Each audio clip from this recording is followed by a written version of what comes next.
I just finished a coaching session with a leader, and the area we were talking about was how to communicate change to her team members.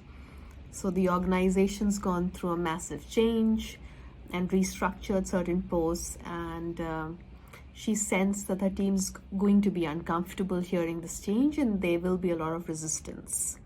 So we were brainstorming on how to communicate this message to the team so that they feel motivated and look forward to that change. So while we were brainstorming, my client came up with this 3-step process. And she did admit earlier you would go with how most of us would do. We will go to the team, we'll communicate the change, give them reasons why the change happened, and then tell them what is expected next. And that's what I remember as well. Whenever change was communicated to me in the organization, this is usually the way it's done. The big picture, why it's happening, what's the impact to you, and what can you expect next. But while we were doing that, we talked about how it doesn't address the emotion of resistance and what change truly means to most of us. So one of the reasons why we resist change is because we are unsure and we are uncertain what's going to happen. We're not sure what's going to happen to our roles, our responsibilities, the area that we've created for ourselves, the impressions we've created for ourselves is that at risk. And that uncertainty causes a lot of resistance.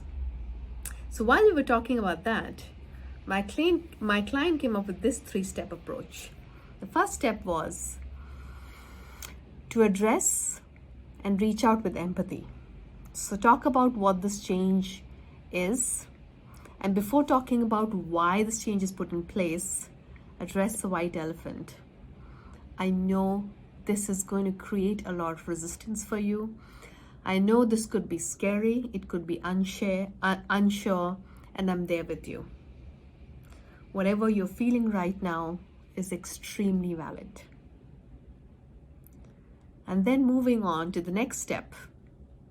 What is in for them? So what's the vision so that fear of what's going to happen to me, my role is taken care of. So this is what I have in plan for each one of you. This is how you see yourselves. This is the investment you're going to make on you, etc., etc. So taking care of that aspect of uncertainty helps bring the resistance a little down.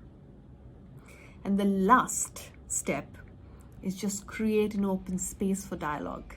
So pausing and just asking them, I want to hear from you what you're feeling about it.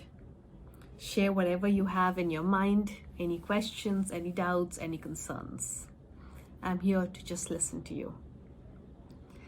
And I felt that was such a beautiful space to create for a team that's going to be shared news that they may not be comfortable with, but it also gives them a space to voice their uncertainties, their doubts, knowing that we have a manager, you have a leader who's willing to hear them out and willing to create space for that. So as soon as my session got over, I thought I'll share this quickly with all of you, because these are times of a lot of change. We all are experiencing change. We could be communicating this change to our team members, our colleagues. And it's a beautiful 3-step that you can look at in making sure that they receive change in the right nature, that they receive change more from motivation, from a space of motivation, than from a space of resistance.